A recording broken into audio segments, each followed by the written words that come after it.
Hi, this is Yohuru Williams. I'm a historian, and here's what you need to know in order to sound smart about Joseph McCarthy. During the 1940s and 1950s, many Americans worried about the prospects of communism rearing its head within the United States.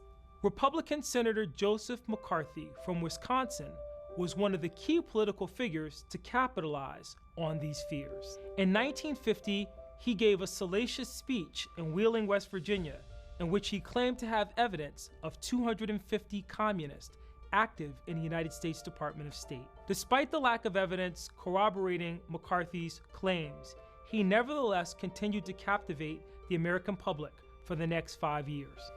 During this period, McCarthy hurled allegations that well-known authors, activists, and government officials were actually traitors and communist sympathizers. This was known as redbaiting and often consisted of McCarthy hurling allegations of suspected communist involvement and forcing people to respond and to defend their innocence, even though they had not been proven guilty. It's not until McCarthy turned his attention to the United States Army in 1954 that his reign of terror came to an end and he was censured by the United States Senate.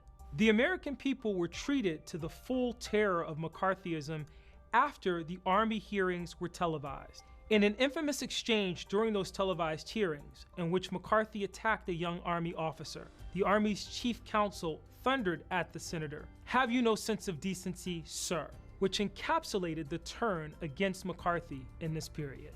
By the time the televised Army hearings ended, McCarthy lost much of his popular support. He died in 1957, just a short time later, at the age of 48.